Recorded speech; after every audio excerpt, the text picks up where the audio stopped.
Hey, talk to me real quick. Okay, I'm talking. I never know what to say. Is that better? That is very good. So Okay. sweet. I'm Drew. Hello. Hi, I'm Becky. And we're talking the series finale of Game of Thrones. Ah! It's already over. I feel like we blinked and missed it and it was just gone forever. Whoo boy, there's a lot to talk about this episode. But I feel like at the same time, there's not a lot to talk about. I thought there'd be like just hours upon hours to talk about, but it's almost like I feel like we can get this done in 55 minutes because it's weird because like a lot happened, but then it kind of didn't. You know what I mean? Like a lot of stuff happened, but like it felt very rushed. Of course, it felt kind of shallow in some of the decisions in some places where people ended up.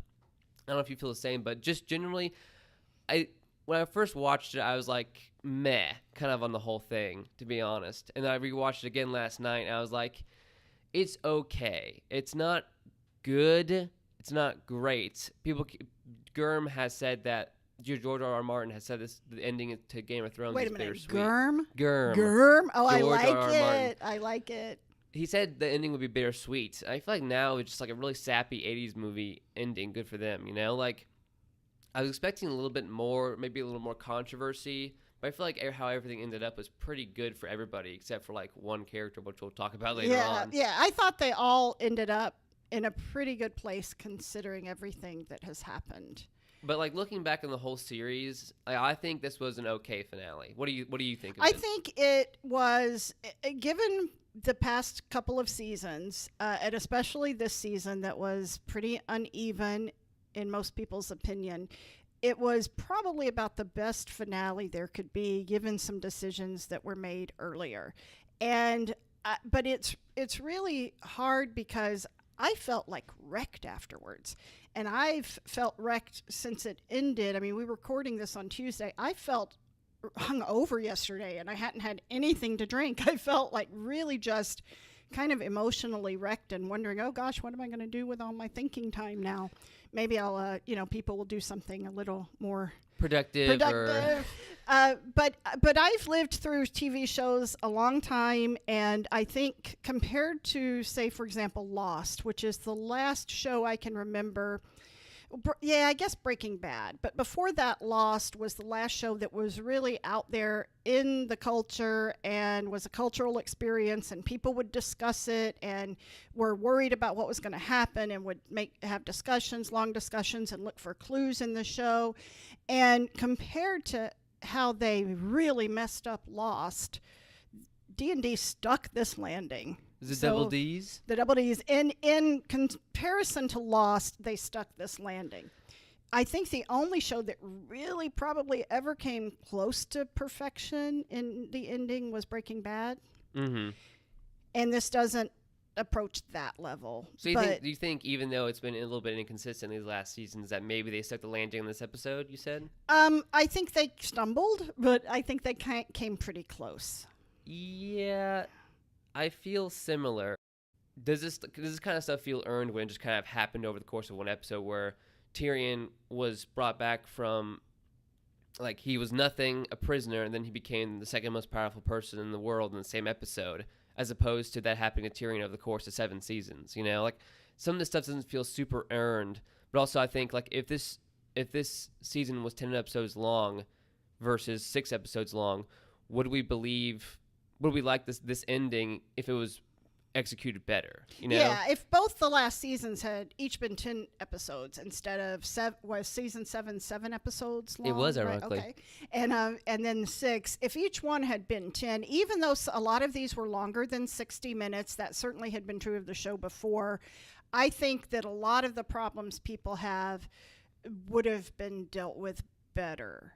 Because there's that classic fan thing, like we've mentioned many times before, the whole Last Jedi syndrome, where it's like, this isn't how I want my Game of Thrones to end. But at the same time, like you can have your own preference and have your own opinions. But at the same time, you have people, even diehard fans and critics alike, have to admit there was some really weird, awkward shortcuts taken in this season. There's been some tomfoolery around with all the writing and stuff. Like, you can agree, like what I did basically last week, that Danny going crazy is accurate, but you can still have the opinion. But I still think it's rushed. Yes, because that's what I agree with that it was definitely rushed. I have less of a problem with it being rushed than I think some people do, and I was trying to think about why that is, and I don't know, maybe I want to get into that later, but basically I think it's because I never bought into the character of Danny the way a lot of people did, and so maybe that will be something we'll talk about at another time, but I think that's why I had less of a problem with it.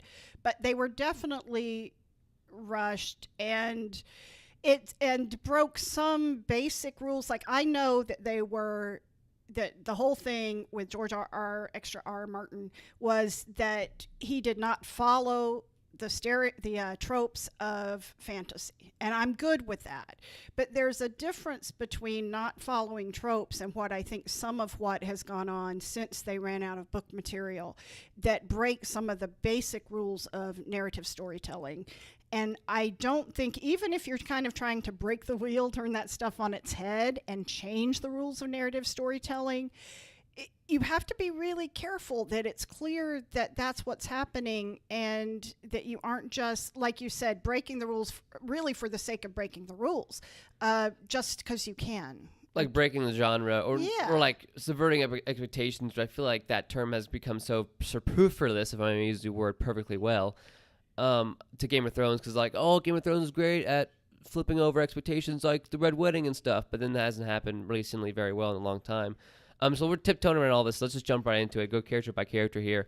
So let's just talk about Tyrion and Dany up front. So Tyrion, he, for his punishment, like, he saw everything during the opening of this episode when, like, all the corpses, all the burned people, he saw his brother and sister. And let's just get to all this dumb stuff now, because it's crazy. So Cersei and Jaime, they died from like maybe 25 bricks. Yeah, I thought that was pretty silly. If they literally did what I told them to do, Walking Dead style, hide beneath a dumpster, if they hid in the dragon skull, they would have been fine. Yeah. Like the fact that, like, I thought the whole place would just be completely doused in bricks. It looks like the entire building fell on top of them, but it's like, maybe like 50 bricks fell on him when he could have just moved to the left 20 feet and would have been fine if he was where Tyrion was standing when he walked into that room. What? He died by 10 bricks? I mean, I'm not going to be like, bricks don't hurt people. That's not logical. But I thought it was just funny and dumb, where it's like... I thought he found them awfully easily, and then he was able to just move a few of the bricks and uncover them. Conveniently. It's realistic that he says, like, oh, the dungeons were completely covered in bricks. That, like, there's no way they're alive. But to the same breakdown, I think Peter Dinklage had a lot to work with this episode. I think he tried to sell as best he could, but you see like compilations of press releases of like people asking Emilia Clarke on the red carpet, so what do you think of the last season? What do you think of it? And she's like giving her gorgeous, normal, like nervous smile, being like, it was definitely something. And Peter Dinklage having to say like, yeah, you'll be shocked, wink, wink. And like, he sold it. I really liked Tyrion in this episode. He gave up his the pin of the hand. The hand yes, of the pin. in a very dramatic way. He like took like a sweet time. He was like, rip off. But it's kind of dumb how Dany just didn't burn him alive right there. Like, she burns everyone alive. Right, and I thought that she would. And there's no reason she would have let Tyrion talk to Jon, a traitor, because it's weird because after Dany, we'll talk about Dany and Tyrion right now for whatnot. But Dany won this victory. I guess she was just overconfident and not doubting Jon at all, and just thinking like, oh, Jon could talk to Tyrion, no problem.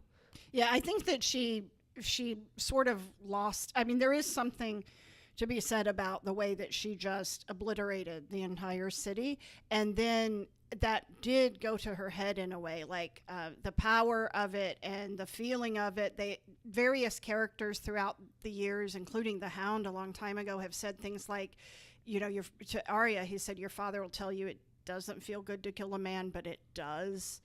And those kinds of ideas, and it sort of really went to her head, and I'm sure but she still had this crazy trusting belief in Jon, and I think the perfect response when going off of what Tyrion said to Varys a couple episodes ago about Dany, he was talking about Robert Baratheon, and he said, last 20 years of war and misery and pain and suffering, I'm paraphrasing here, all of that, all because Robert Baratheon loved someone who didn't love him back.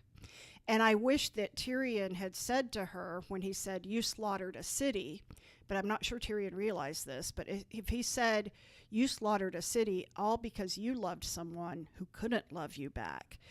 Because I think that was part of it. It's also because the people didn't like her. And there's so many reasons we can explain why it's like Dany went crazy and stuff. But the fact that she was so like chipper at the Iron Throne, being like, my brother told me that this was made of 1,000 swords to a girl who couldn't even count to 20. LOL. Wasn't it fun? What a fun little story, and look where we are. And then Jon's like, I saw Grey Worm executing prisoners in the street. And like she doesn't really answer a lot of stuff, and her death was kind of anticlimactic for me because she didn't have a moment where Jon's like, "No, you have to know better, Dany. I'm going to explain myself right now." And Dany's like, "I'm dying." Like, it seemed really weird for like characters not to defend them. Like, I mean, when you get stabbed in the heart, you don't have a grand soliloquy, which I've mentioned in the last episodes, like of Jorah and stuff. But like, Jon didn't explain himself to Dany and tell her why she's wrong or something like that. Like, but he knew he needed her to trust him so he could stab her in the heart and get close to her. But at the same time, like, I wish that was like, it was kind of anticlimactic. I was like, wait, what? But like, it made sense with him. I also think there is something about having that power, though, that the cliche power corrupts absolutely. Absolute power corrupts absolutely. I do think there's some of that going on in her feeling of the power, and they made a big deal out of this with Tyrion talking about her thinking that she knew what was right for everybody. And if you are convinced you know what's right for everybody, you're not going to let anything get in your way. Exactly. And just like Jaime being like, Jaime literally is in love with his sister, who happens to be his twin, who happens to be the person he's been spending the most time with. That classic Shakespeare thing. Just like with Dany, she believes she is so right because Tyrion and Jon basically had that conversation, which is like the double D's explaining to the audience / all the Reddit conversations happening last week of like, we all cheered her for burning evil men in Essos. All the evil slavers, they were evil men. Wherever she goes, evil men die. And we cheer her for it. But she just becomes more obsessed with the fact that she's right and she knows good. And Jon, when Jon tries to say, like, how do we know who's good or what if people say they're good? And she says, like, they don't get to make that choice, a.k.a. saying, like, that she is God. She can determine what's right and wrong. She doesn't need anybody else, basically. And only she knows what's right for everybody. Like, that is what a crazy, deluded, mad king person says. Somebody obsessed with destiny, like Varys pointed out to Tyrion earlier. Like, Dany is this tragic hero not exactly because she murdered a whole people, but the fact that she went into a funeral pyre attached to a screaming witch with 3 stones and came out naked with 3 alive dragons, like, she believes, if someone has to believe in destiny, it's Jon and Dany. Jon was brought back from the dead. Like Tyrion doesn't believe he has a grand destiny because he was born as like a dwarf and killed his mother on his birth. Like, you know what I mean? Just like the fact that she believes all this. But Dany was a good character. I love that speech she gave to the Khalasar, who apparently are alive somehow or some reason, which is kind of weird because I thought they all died, or along with the Unsullied, because they all died at Battle of Winterfell. I guess like they had secret supplies in. They kept some people back. Dragonstone, even though Dragonstone they got attacked there, so it doesn't make any sense. But she said, like, we will go from Dorne to Winterfell, killing everybody and liberating the entire world, which is like good. I don't know, like this is her Death Star speech, episode 7 style. This is her. We will become the best people in the world. Great shots, though, of course. Everything looks like $1 trillion in it, except for the water bottle that was in that shot of the meeting, which is pretty funny because people are freaking out about like the coffee cup and then now the water bottle, like, oh, this is the best example to show this show is failing and they don't care anymore. Oh, that's ridiculous. I can't imagine how much of that stuff was probably all through every episode in the past. No, people have rewatched the series. They would have recognized more coffee cups before now, though, Well, maybe they were hurrying. Maybe they were rushed to get it all edited. I don't know. I can't believe they took like a whole year to do these last 7 episodes. It seems a little year crazy. And a half difference between season 7 and season 8. Like, that's a lot of time to take a second. of course, like, we can talk about how lame it is how Double D's were offered like 10 seasons for the show, but they're like, yeah, we can do it in 8 or in 7.5. It's like, Oh, I didn't know that. I thought they weren't maybe not given 10. much of a choice. I don't think 10 seasons, but like the fact this whole show does feel kind of like, I mean, we'll always have the first couple of seasons of being really good content, really thick, dense political dialogue with Tyrion being all cool and stuff, and we'll always have that. But the fact that the show ended like such a weird... Oh, it does. It does affect things, I think. And in one interview I read before this season started with the D's, they said the same thing. They said, even if a show is great, if it doesn't end well, it does affect how you see it. But yeah, so they've got that to kind of deal with. I'm curious to see what they have to say about it after they have some time to think this through. What do you think of Dany's whole death scene and everything? All of her stuff coming to an end for her entire character, her entire arc, just to get stabbed next to the throne that cost her life. All the symbolism. It's kind of there's some real eye roll symbolism in this episode. I mean, the whole dragon shot where like the wings were behind her. That was pretty cool. I thought that was. It was pretty cool. I can see why people thought it was cheesy. Maybe I thought it was really badass. I thought it was very. But cool. like for example, the shot of like the symbolism of like Drogon burning the Iron Throne because he's an intelligent being that can sense. I can't figure that out. I have watched it twice. I still can't figure it out. Did he understand this? What that meant, and that was what had cost her life, or was that just where he happened to be standing? Well, for a second, it was kind of lame how they did it because Drogon, talk about Dany real quick, but like I liked how Jon like realized when talking to her, like she was like they don't get to choose. Like Jon's like, man, Tyrion was right, dang it, and so were Varys' ashes apparently. So he stabs Dany. I think it's a pretty fitting end for. I kind of wish Jon would have had a moment where it's like, you don't get to choose. I have an accent. How dare you? And she's like, I can't talk. Well, yeah. Do you think he had made his mind up when he walked into the throne room? I think he was very trepidatious. For me, use an awesome word. Yes. When he came up, he walked 50 flights of stairs to get to the top of that thing after walking past Drogon. I think he was definitely considering it. Okay. But by the time he heard Dany's conversation, like, he tried to plead with her saying, like, little children were burned, Dany. Yes. And she said, like, I don't care. I'm the leader. And and that's when he's like, of course I need to kill this person. Yeah, like, I think so, too. I don't think he had made up his mind for sure. But like you said, he came into the room and she was like all telling this fun little story. Ooh, when I was a little girl, I thought that the throne would be really tall. And she's all smiling and happy. And even if that was what was absolutely necessary for her to win the war, you would hope that she would take it a little darker. More seriously. Yeah, like I thought maybe she'd be like dead behind the eyes, like I had to do what I had to do, and then maybe when she was dying, she'd cry and break down, like I'm sorry, I was just angry or something like that. Yeah. But the fact that she was so chipper, it's like the Joker. I mean, like it's there's no remorse there. I mean, it's psychopathic, to a degree. I think that's what he saw. Because she's not like Ted Bundy, but at the same time, like, if you were that chipper, maybe like because that's why I wanted a scene of her crying as she died. Like I'm sorry, I was just angry. It was a spur of the moment decision, but no, like she decided with her own conscience, and she was happy after it. Like but that's what a psychopath really. It doesn't have to be a mass murderer or a serial killer. Most of them are like out just walking around in the world. It's just somebody who has no remorse about the way they treat people. They don't care.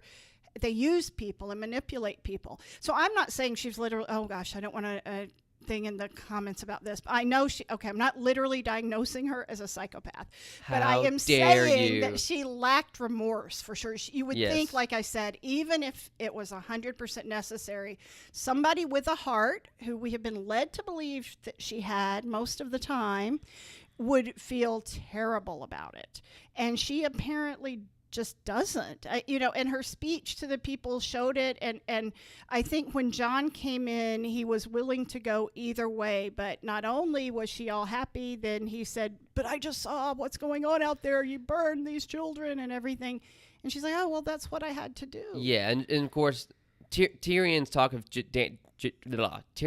Jon basically kind of swung the whole kind of thing for me, to be honest. Like, it was kind of cheesy and like annoying because Jon's like, I can't justify what's happens, and then he tries to justify it saying like she killed her dragon. She saw her dragon fall from the sky. She saw her friend murdered. Like he said, I won't try to justify the murder of innocents. Oh, but but basically that conversation basically turned me it turned me around on this whole arc, and I hope maybe that conversation they had, it was kind of pandering because Tyrion did talk like from every good Redditor's perspective. Oh yeah, he was talking for the audience, absolutely. But I think if I was binge watching this, I'd be like, I want an explanation for this, and then Tyrion gave it the next episode. So I think it's the best damage control they could do as far as Dany goes. But back to Drogon real quick. So for Drogon, it looked like he was just trying to burn random parts of the castle, but because the Iron Throne wasn't burning immediately and falling away like all the bricks were, I think that's when he was like, "Hey, wait a second, is my dragon fire impervious to this thing? I'm going to prove this wrong, fire breathe." Because people are like, "Oh, T-Rexes were the most smartest beings in the world if they were on top of the food chain," but like, because they go try to say the same thing with Drogon, like, "Oh, dragons are actually very intelligent, and chimpanzees are intelligent as humans or something," but. I think I believe the dragons were intelligent and they knew a lot, intelligent. but I don't think he understood that the Iron Throne was the reason he lost his mom. I know some people think that. I don't believe. And he never saw any pictures of the Iron Throne. Like maybe if like she was like touching hieroglyphs and Essos of the Iron Throne, he'd be like, but the fact that I feel like there's a great. I like to believe personally that he saw a knife sticking in Dany, and he was like. Knife. Right. There's a chair of knives over there. I want to kill this knife's family. Fire breathe and burns all the knives down.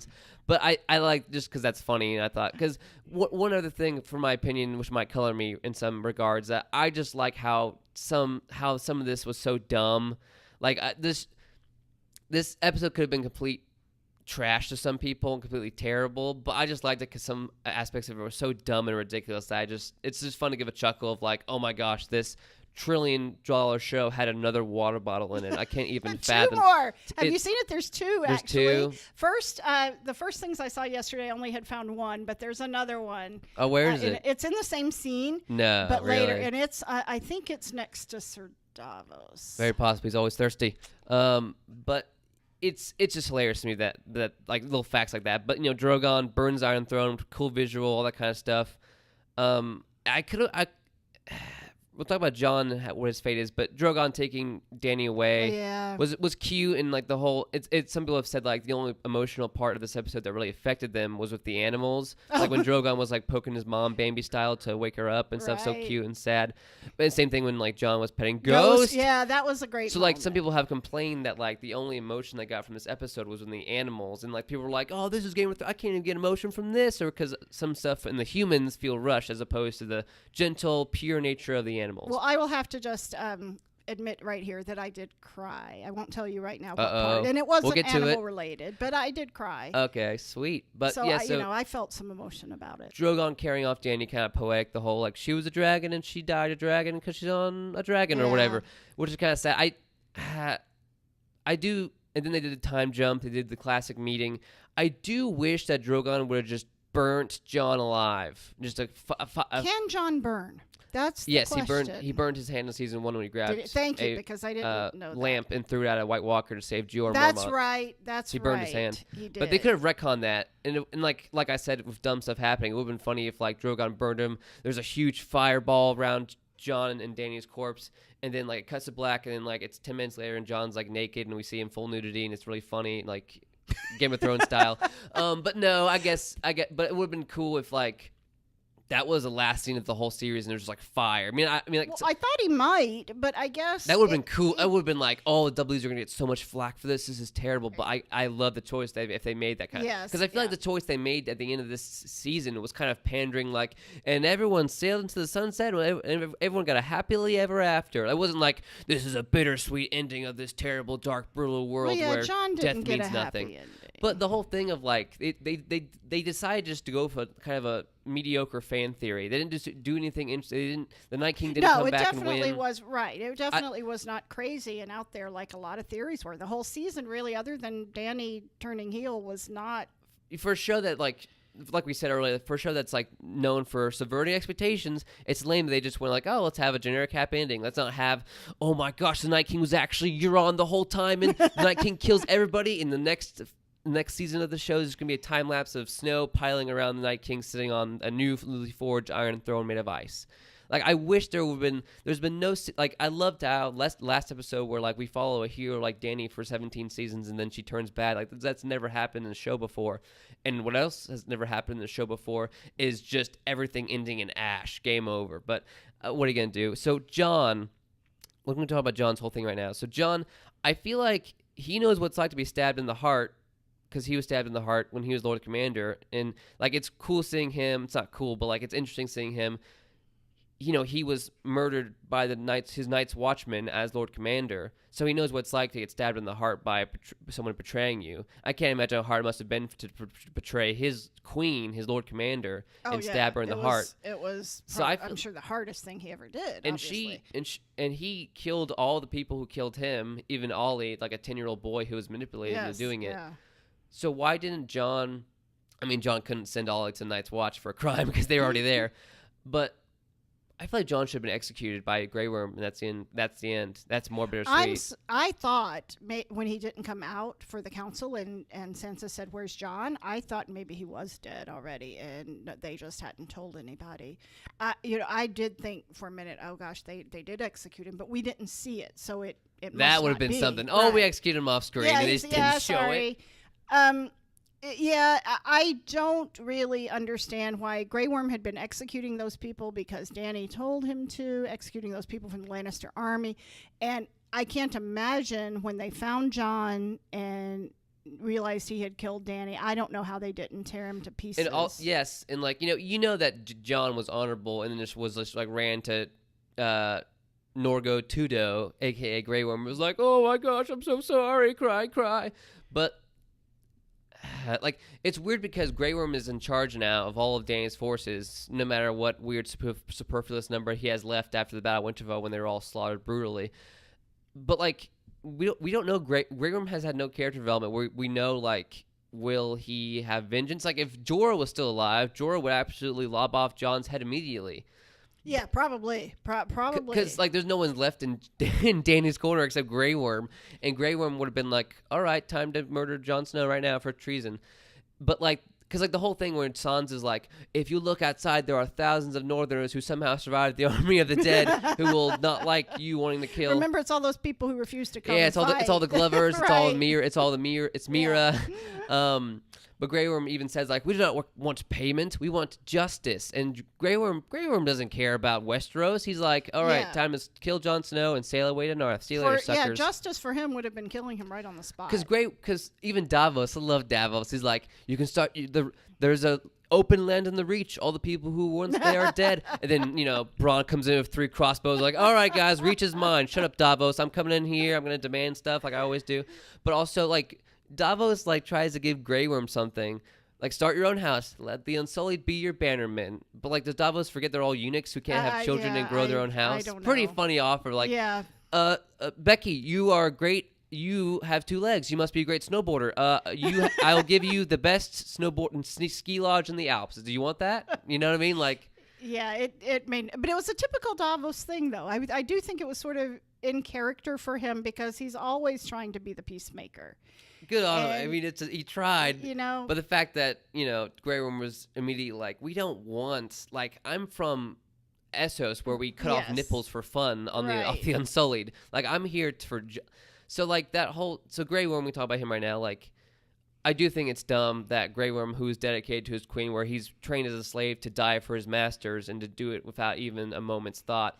When Jon was walking with, like, only 2 guards and Jon was walking in the front, that's when Grey Worm's, like, looking over the balcony. He's like, okay, spear to the face. Oh, I was shocked they didn't do it. I was shocked then the ship didn't. Grey Worm didn't kill Jon. Yeah, I was. And Jon was executed. Jon was escorted by 2 guys when he's the Queen Slayer. Yeah. He killed half of the world is dedicated to her in Essos, but he killed the Queen and and Grey Worm, I'm sure, didn't care if he died or not. Yeah, Grey Worm doesn't care about anything now. So I was really That's surprised dumb. That's at so. That. I said a few episodes ago, why is Grey Worm still here? I think he should have been gone long. Tough crowd. I told you. when I got my Entertainment Weekly, and they had 16 different Game of Thrones covers or something like that, and I have a subscription, and the one that came to me was Missandei and Grey Worm on the front of it. I was like, I looked at him, I was like, I got the worst one of all of them. Oh, wow. I mean, I really am. I liked those characters, nothing against them, but I was really like done with those characters. They hadn't been given anything to do in so long. It's a shame too, because like, for it's just a shame, like, ethnically, because like, dude, these are all white British people. There's like, these are the only African American people here. It's kind of lame how like they have had no character development. Just like, I mean, well, and some, and when they were trying to run Meereen with Tyrion, that was entertaining and good, and I really rooted for their relationship and everything, but it just seemed, I was just kind of tired of them. But, then again, like when I was watching the other night, I wrote down the biggest thing in my notes is Jon is Lord Slow, because I'm just tired of him being so slow to learn things. It was like Sansa saying to Littlefinger, I'm a slow learner, but I do learn. And I'm not so sure that's true of Jon, but I mean, he learned how to kill his Lord Commander. That's new. Yeah, I guess that's true. He learned how to grow back his dumb haircut, which I never hated. Always hated. Yeah, but I just mean that some of these characters were frustrating to me. And Grey Worm was frustrating, and I don't know why he would honor. Maybe, although it never seemed to matter to him that Dany loved Jon, maybe some part of him down inside was affected by that. But if he also loved Missandei, and her last words were burn them all. Right. Then I don't think Grey Worm is going to be like, what were Dany's last orders again? Oh yeah, kill everyone who opposed her. Well, she's dead. Everyone who opposed her is now still alive. Well, time to kill everybody. Yeah, I don't know why he would have. I feel like it would have been a better ending too if Jon had died on that pier, away from his family, just an arrow to the heart via Grey Worm. Yeah. And then Grey Worm's cut down because Grey Worm is a character at this point. He's Deadpool. He is the Suicide Squad. He doesn't care about anything now. Right, He's going to stab Jon Snow to get his revenge for his queen. I think so too. Now maybe, just maybe, it was important for him when he survived to honor the promise he had made to Missandei that they were going to go together. Maybe that was more important to him. But I have a hard time believing that. Yes, because that's the whole thing of like, if you make a promise to your wife to quit crime and quit being a hitman, John Wick style, like after your wife is dead, you don't care about keeping that promise to not become a hitman again. Like the whole point of not going back to North was because of Missandei, right? And because of her, Missandei, right. because as the double D's call her, Missandei. It's like, but she's gone now, so who cares? So that's when Grey Worm. I mean. Yeah, I didn't get that. In the whole thing of like sending Jon to the Night's Watch, Grey Worm isn't from here. He doesn't care about the Night's Watch. That even means, yeah, really. He's like, what is the Night's Watch? Right. But he hates that because like Jon Snow was, it's like sending him home. Like Grey Worm wouldn't be settled for that. Yara wouldn't be settled for that. Dorne probably wouldn't be settled for that. Because Night's Watch isn't even a thing anymore. Because Tyrion even, I love this line. Tyrion even said like, "Oh, the world will always need a place to send its bastards and broken things," or something like that. In the broken people. I'm like, I guess you have to send rapists and all the people who break laws and all the people like that to jail. But the second sons of great houses don't want to go to the Night's Watch anymore, because the Night's Watch was consisted of rapists who didn't want their arms to get cut off, and people who stole a wheel of cheese and didn't want to get their fingers cut off. Yeah. And like second sons, such as the Stark people, like Benjen Stark, was like he was an heir to the House Stark, but of course his brother wasn't going to die anytime soon, so he decided to take the black, which is what of course second sons can do. But the fact that the Night's Watch isn't just even a thing anymore, like I guess it's a penal colony now. Oh, yeah. Yeah, but I was surprised that it still existed. It doesn't need to, because there's peace with the free folk, formerly known as wildlings, and there are no dead to worry about anymore. So I don't really know why it has to be there. So that's our opinion on Grey Worm, just being like, I don't like, for someone whose goal in life was to lay down his life for his queen, to know that he failed. He would bring up Tarf style, swear I agree. A death oath or whatever to kill, wish to kill Jon. So I think that's kind of dumb. Jon, we'll talk about Jon right here, right now if you want. But I think him killing Dany was the height of his character, and him having to break his oath for the first time ever. But it's kind of weird how like Jaime killed the king, and then everyone's like, Robert Baratheon is, hey, let's spare Jon. And then Bran's made king. He's like, hey, you know what? Robert Baratheon spared Jaime Lannister after he killed the Mad King.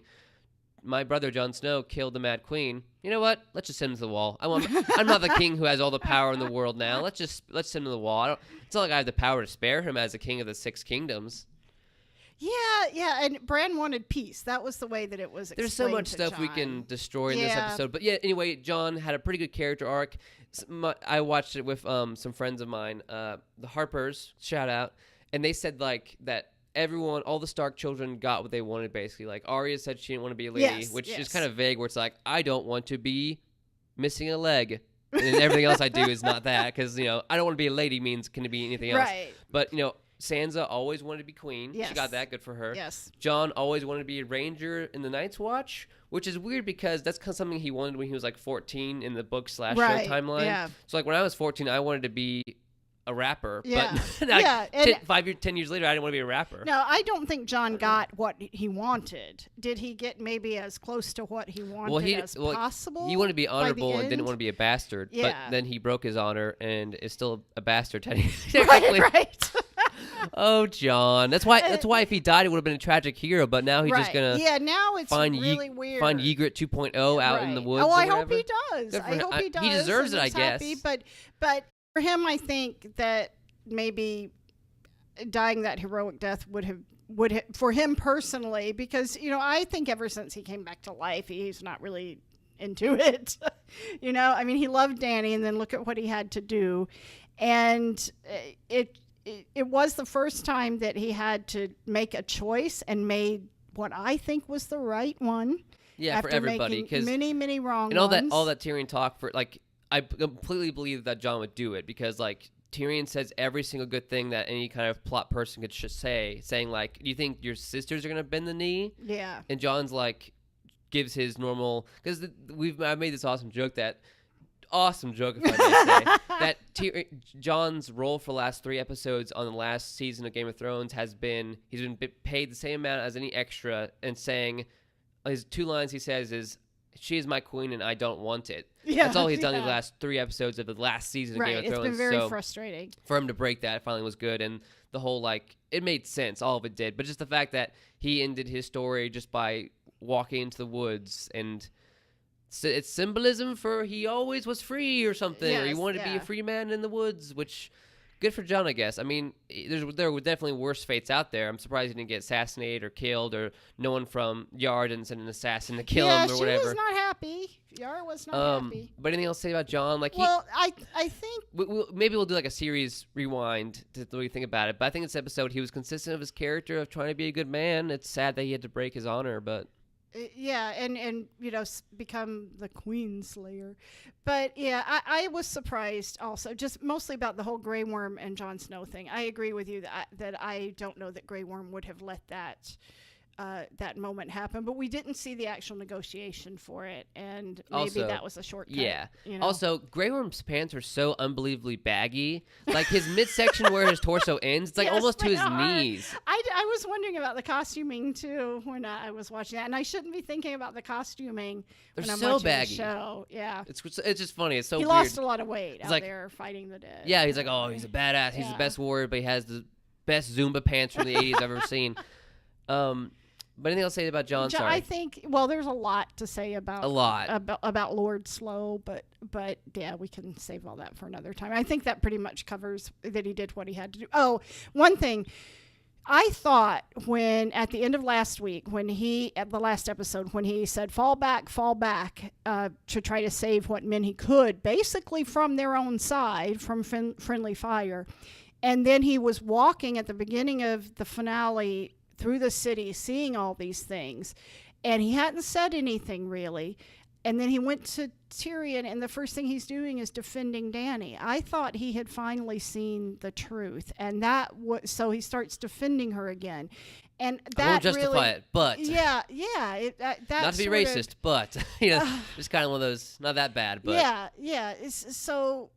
And then Tyrion's response was great. You could pile up all the people that my father and my sister and my brother killed, and it's Yeah. nowhere near it. But I was surprised because I really thought that when he had that moment where he said, fall back, That he wouldn't see all the atrocities and stuff. And that he had seen what she really was. And so for Tyrion to then have to go through all that to convince him, it was great for Peter Dinklage and great for Tyrion that they got all those great lines. what wasn't great for Tyrion, though, is that in the opening of the episode, there's like a really wounded, burnt guy walking past them. And Jon isn't like, hey, are you okay? Are you okay? Yeah. He's like, I mean, I guess it's like, it's the horrors of war, and this guy represents all of King's Landing. But the fact that Jon wasn't like, hey, you okay, man? It looks like the guy was like walking around looking for his car or something. Like, I thought he was worse off than that. I think he was sort of the Davos Walking wasn't like, Dead. hey, man, are you okay? Yeah. Like, I mean, of course they're shocked, but like, thanks for helping out, Jon. Yeah. First, you don't pay your direwolf. First, you walk, and then you And walk now by a just walk burn right by victim. some guy and don't try to help him. But yeah, I just think Jon, like I said, has been problematic for me for a while with how dense he is. He's been such an idiot for a lot of seasons of the show, and some people were like, "Oh, but he's young. Oh, but he's pretty." And But at some point, those aren't excuses anymore. it's like the fact that he basically said this episode, Adolf Hitler was a bad guy, but he had to burn people for a reason. Like that's Right. terrible comparison, but Right. basically the same thing. I mean, that he was still defending her. I really I'll say something was crazy shocked here. at I think Nazis are worse. Is that fair? Okay, yeah, that's Sorry. fair. Yes, But that's fair. It is crazy, but talking about Okay, so yeah, Tyrion. that's Jon. Tyrion. Tyrion's pretty cool. Tyrion. He made a pretty good case towards Jon. There was no reason why he wouldn't have been burned alive right there in front of Dany, which is kind of dumb. But Tyrion, he stuck to his own. The great line where she said, "You freed your brother," and he said, "Yes, I did for my brother, and you slaughtered an entire a city." Yeah, that was great. Tyrion, he talked to the small council, the meet cute / all the people who are left in Westeros, which is like 5 lords, like 5 of which are unnamed because they're just like people who haven't been killed yet. Yeah, they didn't even have a name in subtitles, Oh, that's funny. which is rare. But yeah. he gave a good speech, even though Grey Worm was like, "You are a prisoner here. You may not you can't speak." talk. We have and enough Tyrion's words like, from you. Tyrion's like, "Oh, but of course you're right. But of course, but it's also right in the realms." And that's when Grey Worm takes his knife and takes the butt of it and hits it against the back of Tyrion's head, which is kind of dumb. Another weird Grey Worm thing. But Tyrion gave his grand soliloquy monologue, which is almost very much parody / wink at the camera for like, the most powerful thing, as George R. R. Martin once said, is stories. Stories are the most powerful thing in this world. Now you're hitting me where I live, dude. You're hitting me Yeah, hard you're an where English- I live. Did Oh you- my god. What did you think of that monologue, though? I thought it was awesome. It was pretty good. Of course. Okay. Of course, I thought it was awesome because I have a little thing in my office that says the world is not made of atoms; it's made of stories. Okay, so that's everything to me. But you're right. It's a shout out, to the books, but it's also true. It's also, if you want to connect with people, you tell a story. And so I thought it was amazing, and it was a great lead into Bran. And the best part of it is that who has a greater story than Bran the Broken? Right. And then Jon Royce is like, "What's a three-eyed raven? What's going on here? Who's Bran What are you Stark?" As talking far as I about? know, this Yeah. Bran could be as bad as King Joffrey. Like it's great. Like I mean, Yeah, Tyrion's a good talker, though. He's always But, been like, able to talk his we way un- in and out of things. we understand from the fans' perspective, but I mean, the people don't care. The people are just burnt alive mostly. They're Because, those like- people had no idea of anything that went on. The people never vote for King Joffrey or something, like even like the lords don't. It's just like, oh, this is how it works. But the fact that people, for all the people, all the lords, like the 5 lords left of Westeros, for them to choose like who their king is going to be, the first time in history this has happened, they choose the person they've never even met or seen before. Or it's like, is this guy delusional? Why does he think he's a bird that has 3 eyes? Doesn't make any sense. But plot wise and like. Well, remember, they knew, though, by then, they knew about the defeat of the dead. And But then Dorne is like, "What are you talking about? yeah, That is that a lie. guy, You guys that are all guy lying." didn't even get a line, did he? He said "I," and that was all. I wonder how much he got paid for that, to slouch in 6 that million. chair and get paid to say "I." But the fact that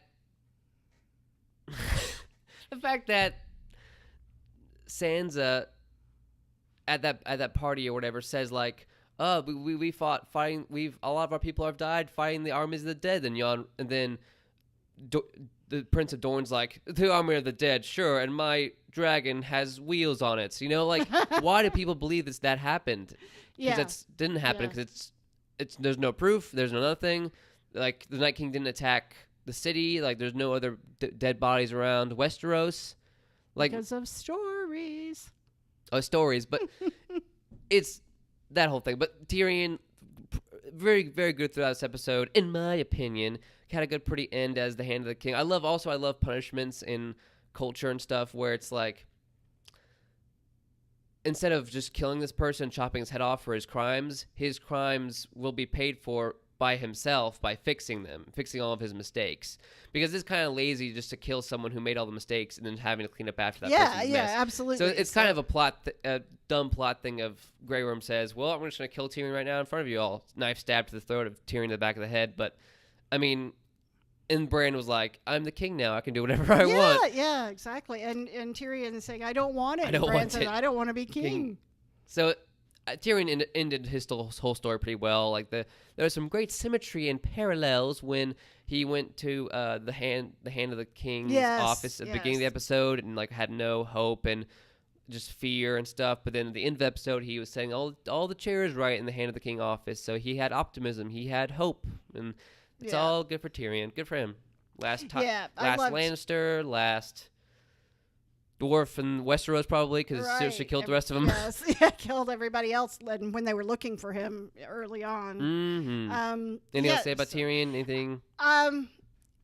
I like the way Tyrion ended up. I didn't think he would survive, and I'm glad that he did. And I think if anybody can keep things moving along smoothly for as long as possible, it's him. And as long as the plot doesn't demand it, like, I've made plans of Dorne to end slavery in 7 years. Oh, they betrayed me. What?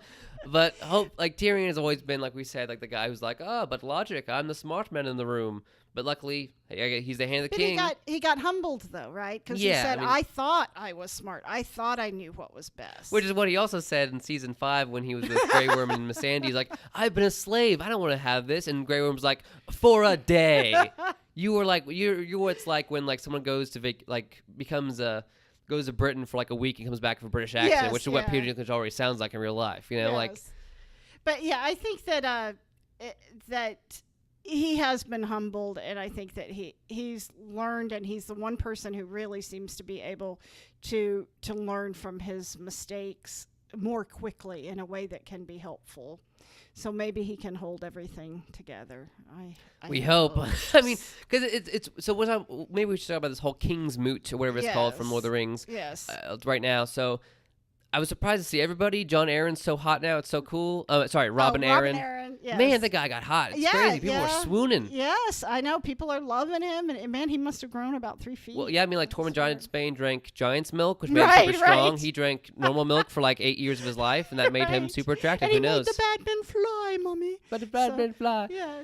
He even made like a gesture when like people started laughing where he did like the but like he didn't make any sounds. He looked so dumb. I have a boomerang of it. I made it on Instagram. Yeah, really funny. I don't think he's terribly smart, but he is Lord of the Vale, I assume. Good for him, I guess. Yeah. So seeing like we said, the rest of the red shirts who are by de facto made the leader of houses and stuff. Like Samuel was there with his water bottle, so because he was thirsty, and like everyone there. It was a pretty good scene because. Like Tyrion, the whole thing, like I said earlier, Grey Worm being like, you may not speak, and then Tyrion's like, well, monologues. Right, but of course I can, because I'm the guy who speaks. And so Tyrion said, like, you guys should vote a king, and then like, oh my, I couldn't even fathom how angry I was at this. So Edmure Tully stands up after being in prison for years by the phrase. He stands up, he says, hey, I'm British and an actor, I should be king, I've had some experience. And then Sansa shuts him down and says, I Uncle, loved that. That Uncle, sit down. This is a king's moot. You guys aren't going to have a full democracy where everyone can vote because they're all uneducated masses. But the fact that where everyone here is no king, everyone's equal, they can speak their mind. Sansa said, you know what? You're a leader of the Riverlands, but you sit down, Uncle. No one gets... No, there was no. That was there the greatest moment, one of the greatest lines in the entire series for me. There was no other reason. When Yara started talking, Sansa should have been like, "Shut up, Yara! You know nothing." No, Yara Tyrion is started not Edmure. when Tyrion started talking, Sansa, what stops Sansa from being No, because you silence. Yes, you know why? Because Edmure is an idiot, and Sansa knows it. But people get to talk. Well, maybe, but I did. But I was with her on that. I thought it was awesome, and you notice he didn't argue. He sat the hell down because he tried to, and he stumbled. It's even was more embarrassing that he great. didn't stand up for himself. Like, Well, of course. he's gonna let his niece, who's twice his Right. age, But at that's the king's him. moot. That's What? him. That is him, though. And I first off, I wrote down when I saw him, I was like, Edmure's alive? Since I mean, we never saw him die. He was in but season 6. Edmure's? What the heck? Don't you remember that? Yeah, I do. Yeah, at the end when Jamie was there at River Run. River Run. Yeah, I do. So, but I was surprised to you- see him show up. But you like that scene and stuff. I Like, did. I thought that was the greatest line because she's just like speaking for everybody, the audience and the people there. Like, because shut the up. blackfish is rolling in his grave and rolling Yeah, his so eyes. wait, of course. so wait a minute. So that was the blackfish. No. The blackfish is dead. Okay. Everyone knows that. But then who? And the one guy was Royce or Jan whatever his name is? Royce Jan Royce. of the Okay. Vale. So who was the other guy who looked like the blackfish but older and fatter? Default normal Game of Thrones bearded guy who's Because white. we didn't see the blackfish die. We 'cause assumed he did. we didn't see Or Stannis is die he either. the blackfish or Blackfish. blackfish? Just blackfish. Yeah, I don't know. I thought it looked like an awful lot like him. And if that's not blackfish, then who is it? Because I assume everybody else died. Just that night. default guy who's Just white some and happens blackfish to looking be guy. yeah. Yeah. Okay. But yeah, that was annoying. I didn't like Oh, that. that's funny that you didn't like it because People I get to talk, loved though, it. like, but Edmure, Even idiots, like Even- Edmure, even like he's humble. He's not like give me a Well, break. he wasn't that humble, but he wasn't like, all right, listen, lords and ladies, I've been in prison for 3 years. It's time for me to be king. He wasn't. He tried to. I mean, He was making an actual case. That's true. He had an argument, But he and did say. was But he did say the making it. quote like, "This time, this is. I reckon this is the most important moments of our lives. What we do today will echo through the annals of history." I'm like, okay, because Oh, he said that. wait, back up. You didn't really say that on purpose. We were joking. No, right? he said that. Okay, no, dude, back up. The annals of history. Thank you. Annals. Thank you. Is that 2 Good N's or Lord. something? Yes. Okay, it's I 2 apologize, N's. English teacher, sorry. Okay. Oh, well, But I knew because he said that. Maybe because I'm a 5-year-old secretly, but like the fact that he said something that silly. well, that's why I said if you're making it as a joke, No, that's okay. But the fact that he was sounding so pompous, I'm like, oh, of course he chose Yes, of course those he was word very choice because he's about to get shut pompous. down. But Right. I thought for a second I'm like, whoa, what is Edmure doing? But then I he know, said like, I know. we must become the equestrians of our own fate. We Yeah. must become the fact I knew he was going to. You know, get he shot has down. been comic relief before. The first time we met him, wasn't it when he was trying to shoot the arrow into His father's Lord funeral Tully's pyre, funeral yeah. pyre and As- he couldn't hit it? Yeah, as like his Right. father's funeral pyre across the banks. Yeah, and it was about to run on down the all the river. peasants crossed the Yeah. bank, stealing all the gold Yeah. on the boat. So it was a horrible moment. It was a sad moment, but he offered comic relief Get because wrecked, though. Blackfish I had. mean, But yeah, Uncle. Sansa, Sit just down. to be. So, what do you think of Yes. Sansa this episode? I I think- think she's power hungry. Yeah. She's pulling a little finger. So you liked her being kind of cool and being shut up, Uncle. What do you think of her just generally this season, this episode? You know? I'm not well, I think that they have gone to great effort to show her as reasonable. Like when she thought the men should rest and heal a bit before going off to King's Landing, she was right about that. And she's been concerned about like feeding the dragons, which seemed a little silly, but was actually something they needed to worry about. They've got to feed people. So I don't know. She's going to be under a lot of pressure to take a husband. I'm not sure she wants to. Probably not. And but they've gone to a lot of effort to show her as a fair person who has learned a lot and I think will try to be a good leader. Like she's reasonable, but she's reasonable for helping out the North. Yes, You know, like yeah. the reasonable thing / smart thing to do when you're talking to Daenerys Stormborn, who has two full-grown dragons just outside your house, is like, you know what, Dany, I'm not going to follow Yeah. you, even though your entire army is here right now, and so are two fully grown and dragons. you're saving us, right? That's dumb. That was a dumb time to bring that up. And then at the Godswood, when Arya and Sansa were talking to Jon, and Jon said, we needed her, and Sansa said, Arya killed the Night King.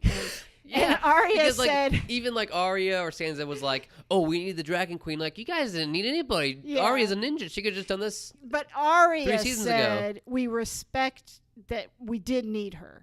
We respect Did what you're they, saying. 'Cause though? we did. But Sansa gave Arya the side eye because that's what she was saying. Yeah, did we? But they really, I think that they did. I mean, that's another argument. But they could have just had the Red Woman just burn all the whites to the ground. with her magic. that would have worked better, absolutely. But then Jorah would be season alive. 8. Yeah, I know. Danny, But- maybe you shouldn't be killing people. Good old Jorah. But Sansa, I don't know. I like that she ended up as a strong woman who is respected, and I Respectful? think well, not as much, but there is.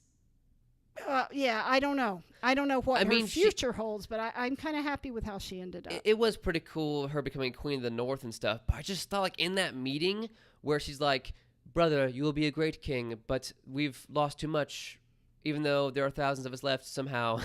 The North is going to be independent kingdom, which is insanity, because if the North can because she says, "Oh, we will rule ourselves like we have for thousands of years," but all the kingdoms ruled themselves for thousands of years, and there was constant war until Aegon Targaryen united everybody underneath the Iron Throne. Yeah. But the fact, it's so dumb, because if the North can declare independence, why doesn't the Iron Islands declare independence? Yeah, I was Because surprised they are an island. And they showed Yara. Hawaii was an independent nation for like 60,000 years or whatever, until America invaded it. Right, or until whatever. basically America invaded it and deposed the queen. And And I'm Hawaii- sorry if my history's wrong there, but I'm pretty sure that's true. Hawaii is in the middle of the ocean. You're like, right. And the Iron Islands are like maybe like a 5-minute jog from Right. the shoreline. So like, why doesn't every single nation in there be like, hey, can we actually? Because the whole thing about the king is that, like, for example, King Baratheon, Robert Baratheon, he had his house sigil, which was that, of course, the antlers and the deer, but he had his house and the Lannisters backing him, and that's how you end up on the Iron Throne. You have the Iron Throne, you have all your bannermen across the 7 kingdoms, but you still have like your standing house army to help you out. Right. But so for Bran, he doesn't have this Stark army as a standing army to help him out. No, because now he's giving it to Sansa. No, Sansa Sansa just took it away. Right. So Sansa taking all the assets that Bran could have ever used as king, being like, Bran, good luck. Peace out. I'm out. Yeah. I'm going to rule myself because I'm not power hungry. She wants what's best for the North. I believe it. But is what's best for the North being independent? The North is like one of the biggest kingdoms because it's just a bunch of expansive wasteland of ice and snow. But because any nation could just say like, hey, can and I Dorne was be surprised independent? that didn't happen because Dany had promised Yara that the Iron Islands could be independent. Did she Remember? promise that? Yeah.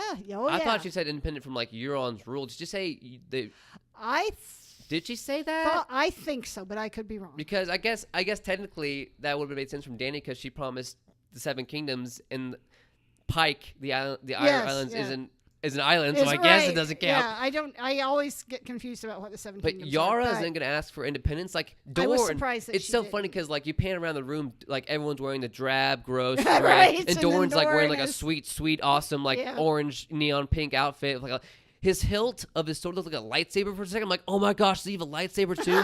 But lightsabers and water balls, people here. But for Dorne to be like the weird kind of, not weird, but like everyone's white in this world except for Dorne, which is like has like as every race there has like every ethnicity. It had like all the Sand Snakes were multicultural.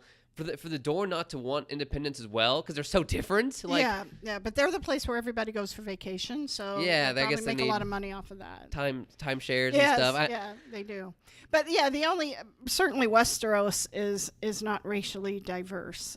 Well, it is in Dorne. Essos, well, yeah, if they have to be part of Westeros, but yeah, in Essos and Bravos and those places they were, but not in Westeros. So what did you think of like the independent, like Sansa having independence and becoming the Queen of the North? What do you think of that? good thing for her character to end on? Oh, it's or- absolutely a good thing for her character to end on. And John even says to her, "You got the freedom for the people in the North." But yeah, you're right that for thousands of years, all of the kingdoms were free and did their, they were all led by their own people. And they were at war constantly. Yeah. I think though it probably makes sense if you look at the map of Westeros, and because even though Dorne is on the south side, so it's very different, but it's not like anybody in King's Landing ever cared really about the North anyway. Yeah, that's fair. But also, just the fact of that. But yeah, I think Sansa's arc ended pretty well because she wanted to be queen. She got it. Good for her. Yeah. But also, I think she'll be okay until they make her try to marry somebody. Or they try to make her marry somebody. Yeah, maybe she'll marry Robin Aaron because he's hot now. We'll be like, hey, yeah, cousin, what's up? I think he didn't have a crush on her. He was like, probably, until she slapped him in the face. Yeah, that's right. That's right. Do you think the North is just gonna be called the North? Because think about it, there's like Lannisport, there's Dorne, there's the Reach, there's the Stormlands, there's the Vale, and it's the North. The North. Like I think they like it that way. The No, North. Queen of the North. The North has never, because like in Georgia, for example, there are districts called like Marietta County, Cobb County. Wait, Yeah. is No, Marietta's not a county. Is Marietta is a city. In Cobb is Atlanta County. a county? No, it's a city. So what county is Atlanta in? Fulton and DeKalb. Oh, wait, no, you learn something new every day. But there's like districts of. Like, are there districts in the North where it's like, oh, the Glovers, who are all traders, own this area, and it's called the Gloverland? You know what I mean? Yeah, well, not anymore, but a long time, like in the No one cares about geographical stuff. Sorry, but no, it's okay. I brought it up. But well, I mean, there's sometimes things are just called North. Like, okay, well, like we have New Mexico. But like, would we call Canada the North? The North. Well, the Great White North is what people called it a long time ago, before you even thought of when, I don't know, never mind. It's a Rush reference for anybody who's old enough to get I it. would have appreciated it. But Bob and Doug McKenzie. But Canada doesn't call itself the North. No, it calls itself Canada, the doesn't. North. No, you're right. So I thought it was kind of funny and weird where it's like, yeah, it'd they be might weird, need a better, but they're used to that. Maybe the North sounds better than like, we are the East. It sounds a little less lame, a little more lame than the North. I read one kind of short recap of the episode, and I thought, the person who's doing this recap has not been watching the show or does not watch the show closely, because she said something like, Sansa is Queen of the North, which is how we say it when we talk normal things. We have the Queen of England. But she didn't spell it in all caps, like, but the North. No, but she, but of course on the show it's Queen in the North. Ah, Queen in the North. Yes, right. Yes. So I was like, yeah, you don't know what you're talking about. I'm not going to read this. But good for Sansa also, by the way. Did you notice her dress was really cool? Yes, it was very cool. I saw a cool article kind of breaking down Sansa's outfit, because like she had the weirwood leaves of Bran. She had the scarf over their shoulder like Arya does now. She has the black, which is also Jon, and she has like scales on her arm, which represents that she's half Tully because of Catelyn. Oh, cool. Okay. But also she has needlework around her waist or whatever, because she did needles one episode. Yes. But one of them was so dumb. One of them was like, and the furls of her fur over her shoulder is like Shaggy Dog, like Rickon. I'm like, that's kind of a stretch. Oh, no. Oh, that's horrible. Shaggy Dog. Yeah, I don't. Rickon. But it's strange because good for her, I guess. But like, it's funny because like they're like, oh, Sansa has so many details. Here's 20 details about her dress. But like, the ending of this series of Game of Thrones has all been about details. It's not that detailed because there's no time to do it. It's not good at all. But Samuel Tarly, he's cool. Samuel. He proposes democracy, and everyone laughs at it. Do you know there was such a long bit of silence there that he said that, and I yelled, Drew was right. Yes. It's going to be a democracy. I predicted it, I had baby. enough time to yell that, go, oh my God, I cannot believe Drew was right. And then they all started laughing. I was like, oh well. Should we give the dogs a vote too? The horses. I'm going to talk to my horse. Classic Ed Muir. Oh man. Yeah, but that I was think painful. I think it's pretty realistic though, because these are all uneducated like at least maybe when George Washington was elected, like maybe most people knew how to read. The only people who were allowed to vote knew how to read, because it was only male white landowners. That's true. But like compared to Westeros, everyone's all like, "Oh, I got bloody Megan. I talk like this because I'm a British person in this world. Oh, I can't read." Yeah, we do some reading. Here I go with the history again. We do some reading about colonial America, and yeah. Mm-hmm. So, but but yeah, and I think though that what they're doing is a move towards that. Yeah, it's voting because like Yes. it's cool because the Night's Watch has been democratic, where they vote for their yeah. Lord Commander. So it would have been better if Samuel said like, "Oh, we can do it like the Iron Islands do, or like the Night's Watch does." Yes. But instead he was like, "Oh, what if we let everybody vote?" I mean, it is a big jump for these characters to have a king and then democracy out of Right. nowhere. So Right. So I thought this was a good interim step. but Samuel proposes democracy. He's just the Grand Maester now. He's wore his white rose, but like Maester Pycelle, for example, in Winterfell got stabbed by that Ironborn and died underneath a weirdwood tree. He had like 17 chains to represent all, Right, because each yeah. chain, of course, represents. Of course, everyone knows this. Each like chain represents like a red one with a golden band means he's good at medicine, and then a gold one that's lined with dragonfire means that he's good at alchemy. Yeah, it's But- all the different courses. It's like the Boy Scout badges. Exactly, right? but The Girl Samuel Scout comes badges. Samuel comes in with like 2 chains. Yes, yeah. 2 chains. And 2 chains also- Charlie. Yeah, so good for Sam. It's kind of weird because he's not very qualified to be a Grand Maester. Because, like, by the time you become a Grand Maester, like by Pycelle or who was the guy at Winterfell? Paul Kelly. Oh, That wasn't yeah. because Pycelle was a really gross guy. Yeah, in King's Pycelle was Landing. the guy who faked. Who was the guy in Winterfell? It's with an Lewin. Nice. Master Lewin. Yes. Like by the time you have like 15 chains around your neck, you're like 55. You know, Yeah. so for him to be like 31 and like to have like 2 chains be, I mean, he's a fan favorite and he's a close friend of Bran and everything. So it of kind the of makes people in sense. charge. Yeah, it makes sense, and he'll keep learning. He's like very curious and wants to learn things, and he's not afraid of asking for help when he needs it. So I think that they were so set in their ways at the Citadel and all. I think it's good to have Samuel who at least thinks of things a little differently. But he Maester Eros, which we saw in season 7, wrote the book about Yes. all the battles that happened after Robert Right. Baratheon's death. And I don't know if this was like a fun joke. You're laughing. I don't know if this was like a dumb joke or like a point to the fans or book readers, because books are for nerds. But like he said that Tyrion's not in the book. I know. Tyrion. Oh my gosh. Tyrion starred the War of the Five Kings by getting kidnapped by Catelyn Stark. Right. He killed Tywin Lannister. He was on trial for murdering the king. Right. What? He's not in the. Okay, well, of course, I have a theory on this All right, go because, ahead, again, ahead. it's about stories. It's about the book. Okay, so we always say history is written by the winners. Okay, so, and I'm not saying that applies here, but there is the idea that the history that we know is not really the real history. And I thought that was just kind of a great shout out to the idea of that there are these unsung heroes, because Tyrion was definitely a hero. And There's unsung heroes, and there's just completely missing the facts. Like, well, then that's the question. How wrong is the history we know?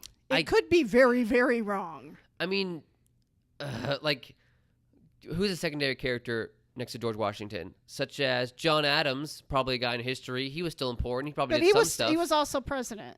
Oh, I knew that. But like someone else who's not that big important, like Thomas Jefferson wasn't like a He was fighter. also president. Thomas Jefferson wasn't president, was he? Yeah, 3rd or 4th. Was he 3rd or 4th? Yeah. Okay, I'm embarrassed. Oh but gosh, you better look it up. Tyrion's because now pretty I'm important embarrassed. though. In the No, whole, yeah, I agree. But thought it was so dumb. I think well, Not- 2 things. I think it was like a joke on Tyrion. It was like a poke at him. And also saying, what's in the books isn't necessarily all true. I guess so. But the fact also that, oh my gosh, I couldn't even believe this. That I helped him with the title, A Song of Ice and Fire. Get it? Because we had a hot latte and a cool drink of water.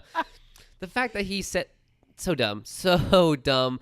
I mean, like we said, like Gurm has been like, oh, George R. R. Martin is the answer to Tolkien. He doesn't have a weird demon god who has a snake eye who represents the devil, and the One Ring which represents sin and lust and bad stuff, and Frodo represents Jesus. But for the fact that George R. R. Martin has a nerd, chubby character who would wear glasses and has bad eyesight, who writes the Who books. represents him. Who represents him in the books, and he wrote a book called it's called A Song of Ice and Fire, wink, wink. Yeah. Well, I'm the smart intellectual who has a beard and is a little bit chubby. I mean, I know. Not that, but but there have been theories for a long the time. parallels that is insane, the show though. might end with like a scene of George R.R. Martin writing the books. Turning around, You know, like, yeah, someone's yeah. like, hey, old Sam, and George R. Martin is not wearing. Is right. So I'm going to buy him, but just the parallels have been pretty basic the whole time of Yeah. like, oh, he's the nerd who reads books and stuff, you know? Yeah, but I really think that was twofold. One is just to get Tyrion's goat a little bit because,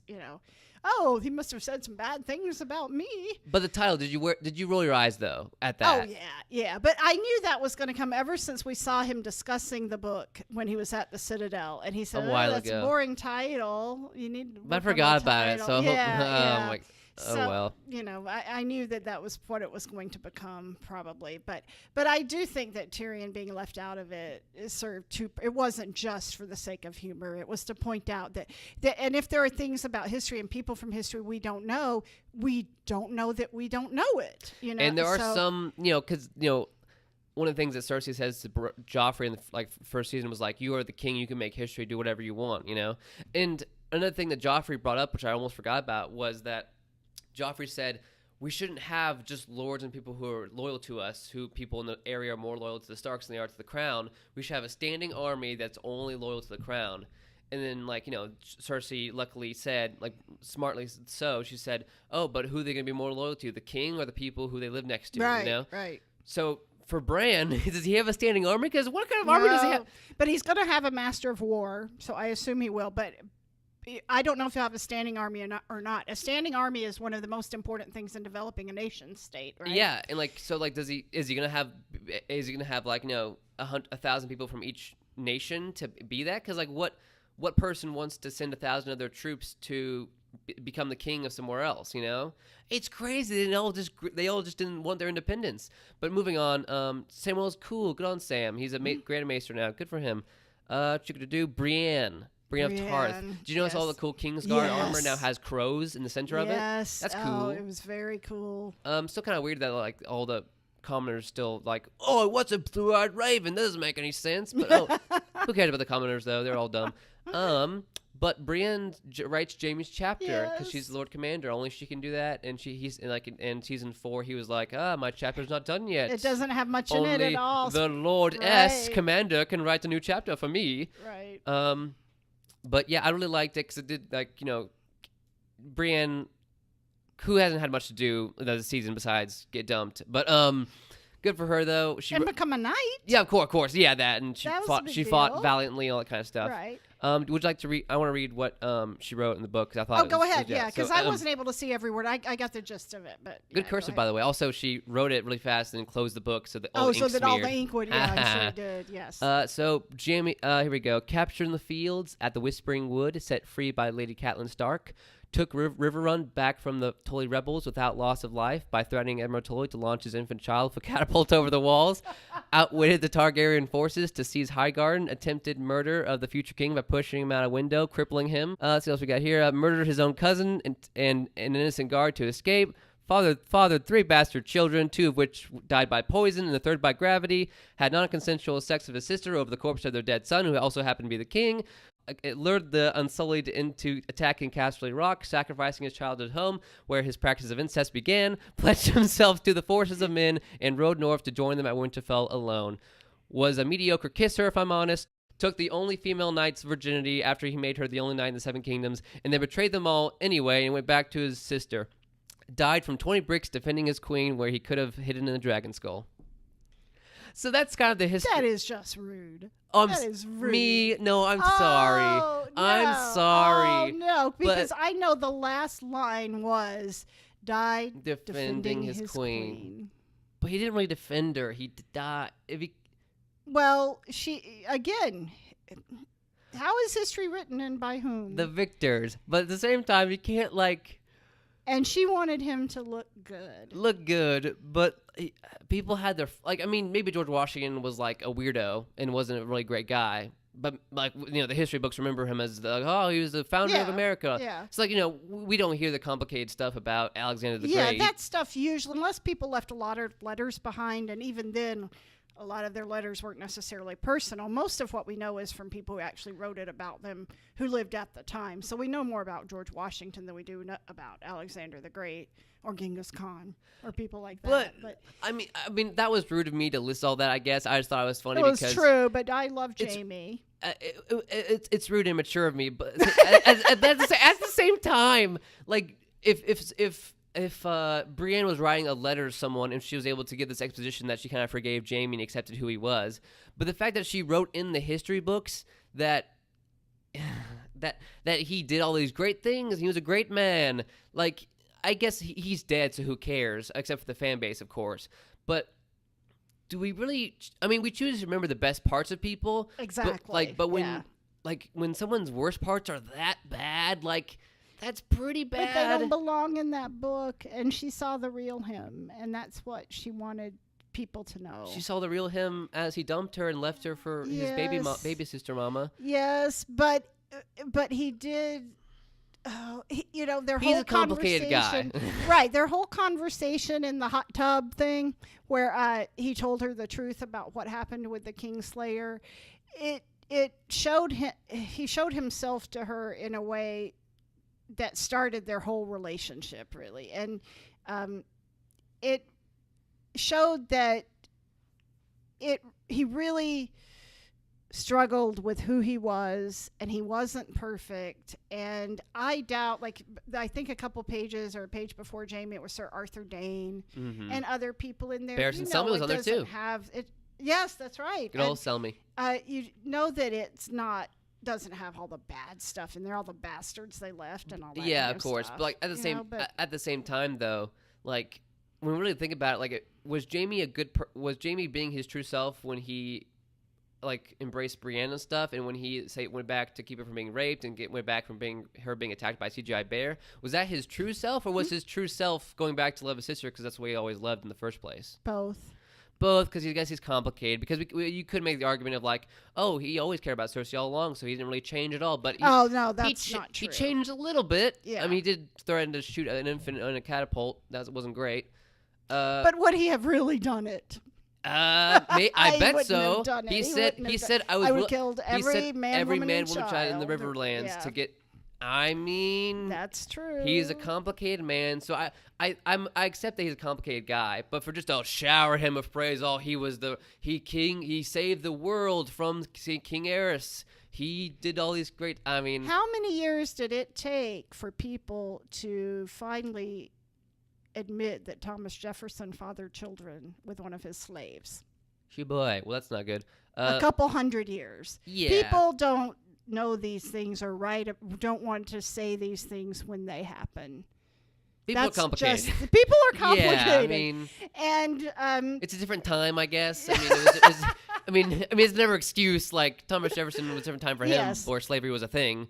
But right. That's not a good story of his life either. No, it's not, because even though it was supposedly consensual, how consensual can it be if you are someone's slave? Hey boy, yeah. Yeah, I mean but that's what I mean though. That's people knew, or the story never would have gotten kind of passed down, and the children had children. The children have descendants today, and they're the ones who pushed the issue and had the DNA test that confirmed it. Yeah. Although still people who don't believe say, oh, but it could have been his brother. But whatever. Anyway, I do think, it's sort of like you don't speak ill of the dead. But if they were monsters, maybe a little bit. But that book is like the book of all the knights and the good things that they have done. Kingsguard, yeah. The Kingsguard, and the good things that they have done. And you could see her thinking about, how do I word this to make it really good? And because she had that moment where she's like, oh yeah, he died defending his sister mama. Nah, it's okay. Let's make it queen. I'm gonna say queen. Who boy? I mean, it's good that we had this moment for Brienne to be like, she's not like a 6-year-old or like a 14-year-old girl who got broke up for the first time. And like, I don't like who could have written a bunch of bad stuff. She's mature. she's like, oh, he's a mediocre kisser, meh, 5 star, 2 out of 5 stars. But she was mature. She's a good character. I loved her arc and everything, and her getting knighted, and she wanted to be a Kingsguard to Renly Baratheon Yes, season 2, and right. now she's the Lord Lord Commander, Commander. Lord Commanderess. No, I think we could just like it's actor. Well, it doesn't have to yeah. be actress except in the Oscars, so you can have. I always the male and wondered about female. that. But like waiter, you know, Ma'am. you know, Ma'am's you a don't girl. right. I don't think Brienne cares. But yeah, she's just the Lord Commander. So do you say yes, sir, when you're a command, like when you're like a sergeant? No, Like, you say yes, ma'am, if you're in the military and it's a woman. yeah. You don't call them sir. Maybe just You say stereotype of ma'am. like in like a I think in the military, actually, you're supposed to say like yes, Ma'am? sergeant, or yes. this sergeant, because yes, like I think like drill captain, or sergeants, yes. like that movie where it's like Private Pile. Right, What's that movie right. called? No one's ever like yes, ma'am. They're all like yes, sir. But I guess yes, sergeant would be more appropriate too, Yes, or whatever I you want think to do. that's What's it you're called supposed to again? do. Or it's like, I have a peace symbol because I'm a weird guy and I'm the attractive guy from the 70s who's old now. No, It's called Mice of Men. Whatever the movie's called. no. Moving on. I don't know. Apocalypse Now. That's right. It's not that, is it? What do you mean it's not? I was that? joking. Is it that? Oh no, it's No, it's not that. I'm very confused now. I apologize. My brain but is like. Brienne, pretty good into her. Yes. And Pod the Rod's Pod! back, baby. He's a Pod knight. is Sir Podrick. He's I got was everything So he's- happy. I think I worked it out. He got the perfect thing because he doesn't have to settle for one gal getting married, like because he can't quote unquote. Well, the rules for the Kingsguard might be different about Yes, fathering children. yes. Because I think the rules aren't exactly in the book where it's like you like Kingsguard for life. It doesn't say if you can have wife or kids or stuff. Because Barristan never had a wife. No, I don't. Well, and at one point, Never said even the Knights Watch didn't say anything against bastards. So I mean, yeah, Tywin said to Jaime, "You insisted on joining the Kingsguard, which meant you would have no heirs." and no like title or lands or Yeah, anything. yeah. But so you I know, guess Potterrock so. can be a player as long as he wants Well, to. right, he's- and they could change those rules, yeah, they could. know? I mean, like there were never any female knights, but then there was. and then there were right. So it just they could totally change those rules. But I was so glad he's Sir Podrick. Mm-hmm. Good old Pod the Rod. But also Bran, because like we can make a little seamless segue as I stutter right now, that basically like we can change the rules for certain things, like the Maesters, for example, which I guess he had to make for Sam to get him out of Right, not exactly. divorcing his wife And paying library fines. Exactly. But like because there's like, you know, a person in a wheelchair on the throne or on his mobile throne, like he can make new rules and stuff, you know? It's cool. Like yeah, he can do whatever he wants. So Bran being king, there has been a season and a half of him being like, I don't want anything anymore. I don't want to be lord. I don't want to be anything. I live in the past. It's I good- Live in the past. I mean, he says like, I don't want to be king, but you're gonna help me, Tyrion, and be stuck in here with me. But is he going to be a good king? Because he's not very empathetic. no, and the to first anybody. thing he did was leave the small council. His meeting. first small council meeting. I mean, he's not whoring off like Robert Baratheon did. Right, but he's like, oh, I'm going to go over and do something else. So here, I think that does raise some questions. But the people who are there doing the work are far better people. And we trust them, of course, you know, because Yes, and we even got to see them have an argument, and that they aren't going to all just lay down and do whatever everybody wants to do, but they also aren't going to stab each other over these arguments. So like like they're friends. Like when you saw all Yes. those small council meetings in like the first 5 seasons of the show, they're all like Maester Pycelle being like, maybe we should not kill people and being all lame. But like these are all friends. They trust each other. Right. They're all for the same goal. yes, all those people were spying on each other and jockeying for position Yeah. because everybody at the top was so corrupt. It's but it's crazy though. Sorry, we finished. Oh no, that was they were just so corrupt that everybody was just trying to maneuver themselves always into the best position. because Bran and Arya. We can talk about Arya's thing in a minute after Bran here, but Bran is Mr. Manhattan, Dr. Manhattan in the show from Watchmen, Right. where he says at one point, "Oh, we need a Master Whisperers. Oh wait, I can see everything in the world. I can just be Master Whisperers. Problem solved." That's kind of dumb. Yeah, I was surprised when he came in there and they said, and then Tyrion said, or a Master of War, or this, or that, or the They other. could have made that Grey Worm. That would have been pretty cool. No, it wouldn't. Well, I guess he would have made it angry and be like, No, "That's a it good wouldn't. point." But But I was Paw the thinking, Rod yes, as Man of War. Master of War. But again, I was thinking things are going to be a little different. And now they're talking about all these positions again, because I was thinking, well, do you need a Master of Whispers? But I guess you do, because just because you're running things well doesn't mean somebody won't decide they want to be in charge instead. Which is another sad fact, because like what Cersei proved in season 6 is that you can become queen or king just from might. Yes. And yes. that fact really hasn't changed from 50 years from now, when the Prince of Dorne's like, you know what? I'm going to overthrow the king and become the king of the 6 kingdoms. Like, and they made that a point a lot with Daenerys when they would talk to her. You know, whoever wants the throne has to take the throne. And like that really hasn't changed, because I feel like now it's even easier to have all the lords meet up in one place, and for them to, hey, there's a wildfire beneath this dragon pit, kaboosh, and then the Prince of Dorne's like, hey, what's up? I'm the king now. What's up? Because I mean, that can always happen. I mean, the White House can go White House down, or Olympus has fallen at any point, and North Korea owns us now. But luckily, it doesn't. I mean, but I just feel like this world is always on the brink of just total collapse constantly. Oh, it absolutely is. In 50 years from now, there's probably going to be another coup and another terrible. Which is why when Jon asked Tyrion if they did the right thing, he said, "Ask me in 10 years." I guess so, but so Bran being king, he's not very empathetic. But we watched a part of the funny video of the stuff we watched with like. Because Bran isn't omniscient, or he can't see he's never said if he can see the future. No, but I don't think he can. Either way, if he can, like, it's a funny thought to think that he's going to be a brutal leader, because he's gonna kill people before they ever even betray him. Right. Because he can see the future. It'll be like Minority Report, where he knows who's going to commit crimes. Yeah, because if he can do that, it's hard pitch to give Tyrion, because it hasn't happened yet.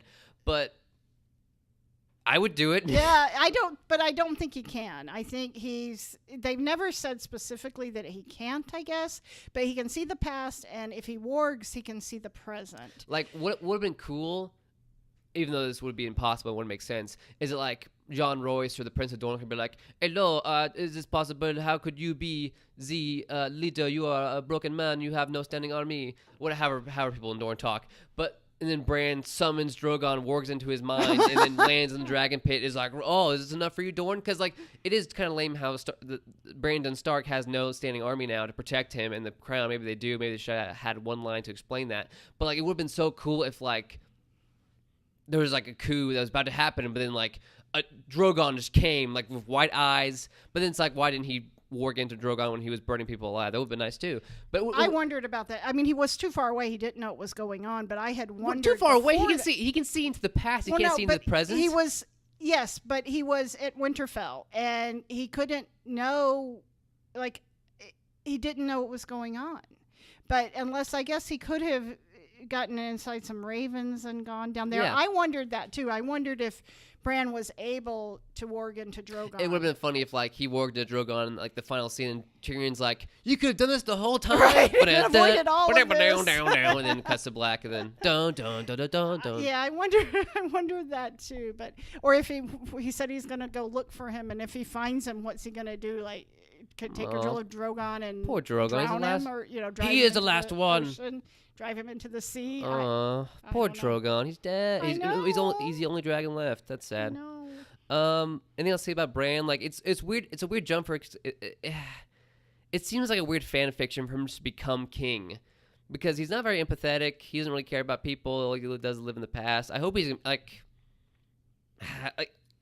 I mean, that's what it's. I mean, I can't complain. That's how it ended. I mean, I could, but I'm sad. Of course you can. I'm satisfied with it. It's not the worst. Like, it's not the worst ruler that could be. But I do think though that having Tyrion there, because I mentioned last episode about Tyrion's empathy, I think no one person and maybe this is what we're kind of supposed to get from this. No one person has all of the qualities, and yes, the king is ultimately in charge.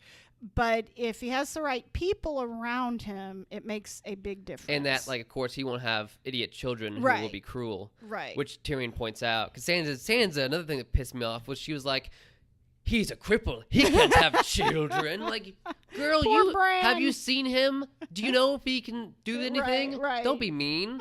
Like, geez, Sansa. I mean, it's a good thing for her to question that about his heirs in general. Yeah, because normally you would want heirs. But for him to be like, he's a cripple, how dare you even assume to make him king? I should be queen. I mean, nothing. But anyway, It's smart. It's a good way to choose the king from now on, which is good. But like I said, everything's just a matchstick away from 50 years from now when Dorne takes over or whatever. But Bran had a pretty good arc overall. I kind of wish he did more stuff and told Jon what would happen to Dany, so Jon could stab him beforehand and stuff like that. That would have been cool. But yeah, it seemed really he was underutilized, and I didn't really ever totally understand his Bran powers. wargs into Bronn to push his wheelchair into Dany's chambers at Winterfell. That way, Bran could hold the crossbow and shoot her. Right. Yeah. But speaking of Bronn, if we're talking about Bran, the name that always got confused with the people, Bronn. I love Bronn. He's the Lord of Highgarden and the Master of Coin. He's both of those things. He's good for him, also I guess. the Lord Commander of the Reach, or the Lord something of the Reach.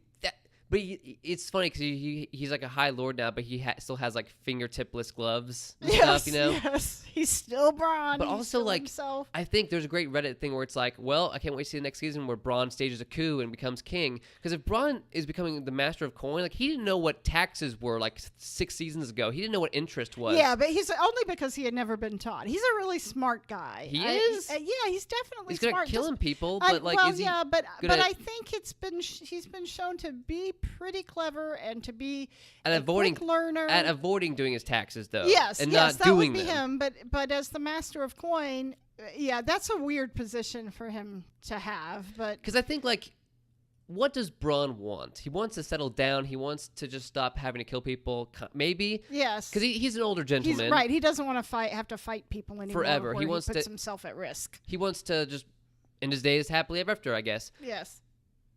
Like, you tell me he's just gonna be satisfied with. I mean, he probably doesn't want to be king because it seems like a lot of work. Oh yeah, but the fact that I thought he would just be sipping margaritas in Highgarden and not be, because Master of Coin's a lot of work. I don't know why he would.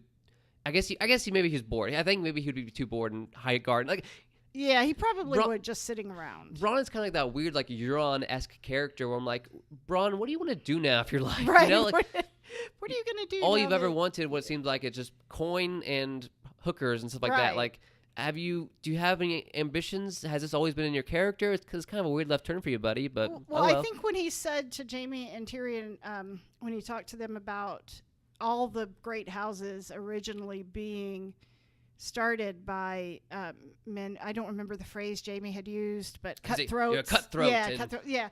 So he's basically founding a great house. You know, I assume. Ooh, what's he gonna call it? The Blackwaters. Ooh, that's not bad. Yeah, and now he's Lord of Highgarden and everything. So, so I think he's pretty important, and he did want to marry. He was supposed to marry that one woman that he was talking to when Jaime came and kill her sister to get a better inheritance. Yes. So I do think he would like to have a family, because I do think that founding or being the beginning of a great house is something Bronn would like, but.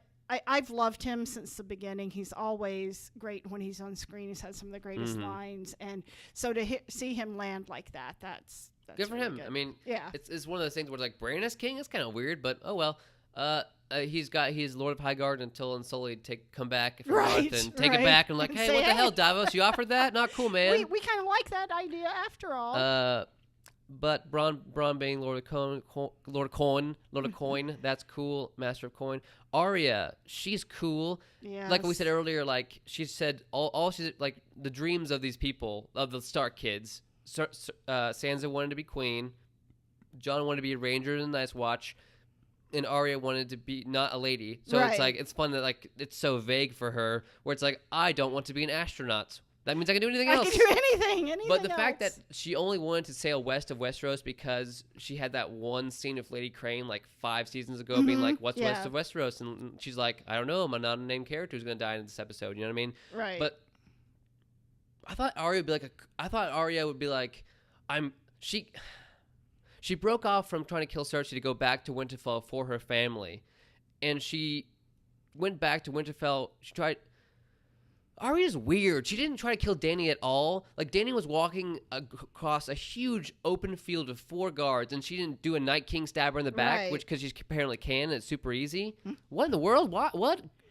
Arya rode off on that horse like she was on a mission. But yes, her mission, yes, and that went nowhere. just like that, Arya, she's riding on the back of a white horse like a badass. Can't wait for her to kill Dany. Oh, she just talked to Jon for 6 seconds. That was kind of lame. Yeah. And now she wants to become Arya the Explorer. That's kind of weird. I think that she abandons her family. Yeah, I was wondering why she even had to be there at all. But I decided it was for that moment with the Hound where he, I think, gets through to her by telling her, you don't want to be me. Don't let revenge take your life. Don't let revenge be the only thing you ever care about. So and then she thanks him because I think that moment is such a turning point for her, and it opens up any possibilities, anything she might want to do. But also, that's a really weird time to tell Arya that plot-wise, because the Hound said, you shouldn't be like me and seek revenge and try to kill people your whole life. And then Arya sees the brutality of Dany burning all King's Landing. So then we're thinking, well, I guess she'll do the opposite what the Hound just said and kill Dany. But she didn't. But she didn't, even though I guess she just wanted to take a ride on a horse for a little bit and just hang out. I guess, yeah. I thought that horse would pay off a lot more than it did. But not like that much where like the horse dodges a bullet for Arya or something, like, oh, the horse was the Deus Ex Horseus of this episode. But I think that she had that moment and then she saw all of the terrible suffering. And she didn't want to kill Dany after that? What? Doesn't make any sense of her character.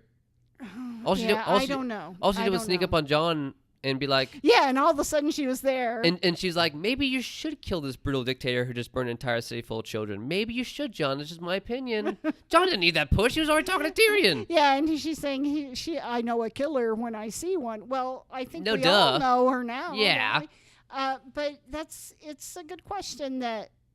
I think Arya had to have that moment. I think it was growth for her, and to not give in to that revenge, because had she killed Dany, she would definitely have died. And it would have been cool because, like, maybe it would have been so cool because, like, we can go alternatives all day, but like, Arya kills Dany, and Jon is about to swing the sword, cut off Arya's head. He turns, or Arya tries to kill Dany. Dany survives somehow, and they're about to execute Arya because Dany wants Jon to do it himself. And then Jon turns and kills Dany. We're like, what? In front of everybody. That would have been crazy. But Arya kind of just faded off and nothing. It was kind of weird. I loved her forehead scar, by the way. It's a cool thing. Yes. Everybody has a scar. I was so mad there was no Jack and Hagar final thing, because in Batman lore, Bruce Wayne went to the League of Assassins / League of Shadows and became an awesome fighter and stuff. But like Ra's al Ghul and the bad guys from the League of Shadows still followed Batman around constantly. But like Arya goes to League of Shadows in Essos, a.k.a. the House of Black and White, a.k.a. the Faceless Men, learns all these skills, breaks up their whole organization, kills the waif, ignores orders, steals faces. But then Jack and Hagar's like, a girl is cool. See you later. They don't follow up at all. Right. I was expecting one Jack and Hagar to like appear behind her and be like, a girl is cool, and she stabs him in the face and throws him overboard. Like, nothing? Seriously? Yeah, except that, Melisandre saying, what do we say to death? What do we say to death? Not today. Not today. Which goes back to her dancing master. So dumb. It's like I said, it's an okay episode. Like if I would give it a 6 out of 10 because it barely had it in it to me. It would have been cool if it was more tragic and Jon died, in my opinion. But yeah, I'm really kind of surprised at that. If you had to rate this episode, what would you rate? Like, I hate rating it stuff because it seems like so kind of hard to do. Well, it's hard. It is hard. It's and okay. I need more time to think about it. All this stuff, would definitely go higher than a 6, though. Yeah, but like even you said, like we want to do an episode talking about Arya's hero's journey, but like. It just ended her King's of the Night King, and she had no investment in that storyline. No, I've got a lot more to say about that because she didn't have action, but internally there was a lot going on there with her. Yeah. I saw somebody really criticizing that, though, online, that, Arya had nothing to do the last couple of episodes. Well, Arya had to grow up the last couple of episodes. Yeah. Turn down a few marriage proposals, break a few hearts, ride a few horses. Not save a few red shirts. Yeah, she killed the damn Night King, so what else do you want? Seriously. I mean, should there be more? Oh, my gosh. But sweet, we're almost at 2 hours, man. Okay. But a couple WTF questions I'd like to ask you. We can answer yes or no, or in three words so we can. Okay. So I guess winter never came. No snow in King's Landing. Good for them. No more winters from now on. I guess we're just gonna die from droughts and summers. What will the Dothraki do now they're in Westeros with no leader to fear? Rape and pillage, most likely. What happened to Elia Martell? She was still locked in the Red Keep when watching her daughter slowly decompose, which is very dark. But she's still alive, most likely, because even Cersei said if she refused to eat, she would make the mountain shove food down her mouth. But only so she could see her daughter die. So I suspect Decompose. they're both dead. But right. but it would have been funny if, like, in episode 5, we would have just seen, like, Rubble crush right. Elia Martell is like, I'm alive for 5 seconds, and Rubble just hits her in the head with bricks. But I guess she's dead forever. Could the mountain be alive? He survived a knife through the eyeball. No. He could survive a 6,000-foot fall in the fiery inferno. Fire, no. Unfortunately not. Cast into the fire! Also into that dumb Lord of the Rings thing, like, oh, Jon sailing off to the edge of the world, like Frodo sailing off to heaven with elves, or whatever happened in Lord of the Rings. Along with burning the Iron Throne, along with, like, burning the one wing with fire. What you gonna do? Why didn't Grey Worm just kill Jon? See. So no one questions what a three-eyed raven is in this world. Edmure Tully is just okay with it. Everyone's like, what's a three-eyed raven? Blah, blah, blah. Is the Night's Watch just a penal colony now? How long before all the other kingdoms in Westeros declare independence? What army power does Bran have to keep peace? Is Pod the Rod perfect deal? Will Arya die of scurvy as she sails off the edge of the world, discovers an apocalyptic North America? Ooh. What is Arya just planning to go to Essos from the other side? Like, I guess when we were in 1601, we thought, like, the world was only Europe and America and Africa and stuff. I think most people educated people knew otherwise. And there had been traders who had been, educated people did. And there had been traders who, there were traders trading along with the Indians in North America for more than 100 years. And Vikings discovered America before, like 1,000 years ago. Right. But also, like, in this magic world where magic exists and Lords of Light are explained plot-wise, like, she could literally just sail off the edge of a giant world waterfall and just Dragons be here. Die of scurvy, starve to death, which is pretty funny if, like, that happened to her character. Just like, hey, we got an end credit scene of, oh, wow, she's dying of scurvy. That's pretty dark. Is Bronn satisfied with Master of Coin? Will he not stage a coup? Is Bran the Broken too mean of a name? It's not mean because, like, that's true. It's truth. But, like, maybe Bran the Wise, I thought it was a little much. But, Bran the Three-Eyed, like. But they do love these kinds of names. In these books. Like, but you don't call Joffrey the Wicked to his face. You call that after he died. Yeah, that's true. That's true. What else we got here? So I hope Essos is okay. No one ever cares about Essos. No. Essos is like way bigger than Westeros, and like it has trillions of former slaves. So I hope it's okay. No one seems to care about. Like, it would have been nice if, like, weird. It would have been nice if Tyrion said, like, oh, at least things are better in Essos or whatever. Will Daario Naharis hear of Dany's murder and then charge with the rest of the 90,000 Dothraki to seek revenge? I don't know. Beginning the War of the Sellswords. Why would if Daario Naharis heard that his queen was murdered by a northerner, he would burn the northern countryside. But he's had a long time to adjust to life over there. But he still loved Dany. Yeah, he did. Think about if Jorah was left across the narrow sea and he heard that Dany was murdered. Oh, that's Jorah though. Daario is Han Solo with a beard, but still, like, he would have. I feel like he would have sent all. Maybe there's it's Swiss cheese. You can drive trucks through the plot holes they've left. I guess so. But I'm telling you, it's not as bad as Lost. I bet so as well. I haven't seen it, but I'll take your word for it. Oh yeah, it was bad. Jon Snow's lineage never really mattered at all, just for Ned Stark's character development. Jon Snow was Aegon Targaryen, but he didn't end up on an Iron Throne because there was none, and he killed the queen, so he wasn't able to anyway. So was there any point to Jon becoming Jon knowing he's Aegon Targaryen because Dany went crazy anyway, and Jon probably would have killed her anyway? Well, I think the conflict, had that not been true, or had he not known, he would have kept sleeping with her.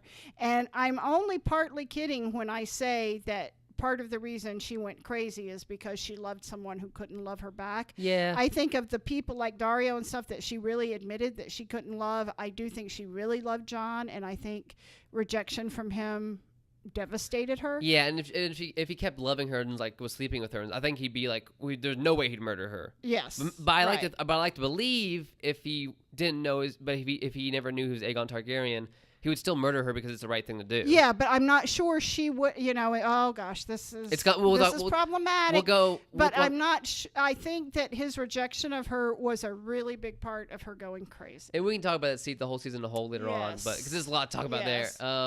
The show should have been 10 seasons. Dany but would we have really wanted Dany to see her lose it over the course of 2.5 seasons, like we saw Stannis lose it? I think about that, Like we saw Stannis for like a whole season. Stannis was the most boring person on the show ever. They dedicated a whole depressing season 5 to Stannis, and it didn't end up going anywhere. Yeah. So, but the question is, like, would I wanted to see Dany be sad and lonely and depressed and glooming in a room for a season straight? I wouldn't have. No, I don't think so either. But it certainly could have used a little more development than what we got. Did they make the map smaller in the opening credits as an indication that they were narrowing the scale of the show? They didn't even show Castle Black at all. They only show the Red Keep on King's Landing, and they show Winterfell. Yes. But it's also strange because like there could have been a whole season of like post Dany, like season 8 could have been Dany dying, and season 9 could have been dealing with the aftermath. Yes. Maybe not that much content, but like it would have been cool. Right. It would have been so cool. But like, cause like Yara says like, I don't know if you guys are easy to forgive, but Jon Snow murdered our queen. Like that's interesting plot stuff that could have been discussed over 4 seasons in season 4 if they had more time. Because they have this show has trillions of dollars in it, and HBO has 1,000 trailers now saying like, please don't unsubscribe from HBO. Oh, because we look at these great shows that are coming. Westworld has Aaron Paul now. I guess that's cool. But like nothing.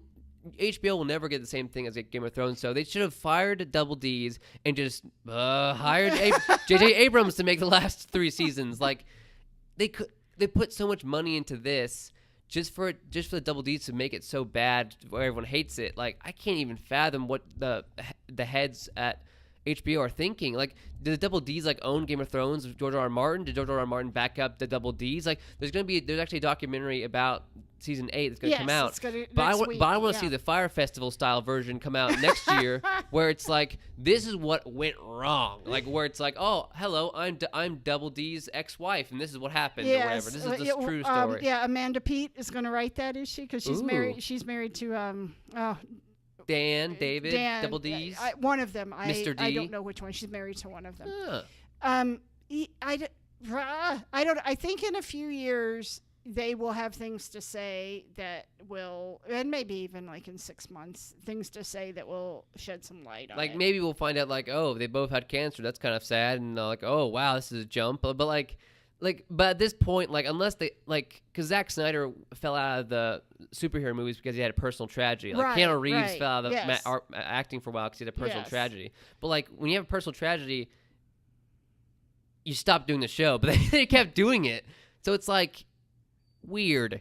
Yeah, I don't know. I just think they made some bad decisions, and I think some of those decisions then later they had painted themselves into a corner. Yeah. And every little hanging thread is not going to be handled. It's just not possible, especially with a show with this scope, with this many characters. Yeah, this dense is the show. This dense is weird just to have a cutoff mark. Yes. You know, for Star Wars, it's like.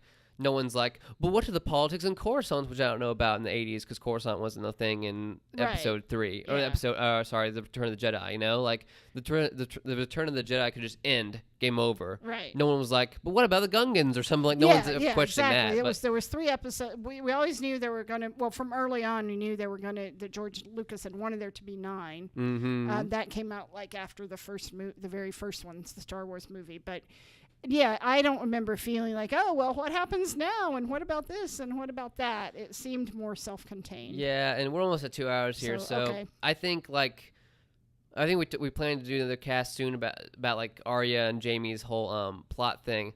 But, like, their hero's journey. Right. But, like, at the same time, like, I feel like the internet and the world's kind of gotten over Game of Thrones at this point, where I'm like, and now I'm not going to be one of those fans who's like, I'm going to complain on Reddit about Bronn's future for the next 6 years. Like, this show was just a show. I can move on, maybe work on myself and my life and focus on some better stuff. But like, But I was wrecked yesterday. I really was. It was- I'm over it now, but I was wrecked. I felt emotionally wrecked. and definitely because we've invested a lot of time in this show. Yes. I mean, like people say like invested, like we've built it from the ground up. Like this is someone else's art. Right. But at the same time, like the show's over. I can't wait to talk about it more reflection. But like it's a lot to take in. Yes. So like maybe a week from now I'll be like, I changed my mind. It's the best work of fiction I've ever seen. But I think that's it for now. I'm Drew. That's it. I'm Becky. Take care. Bye-bye.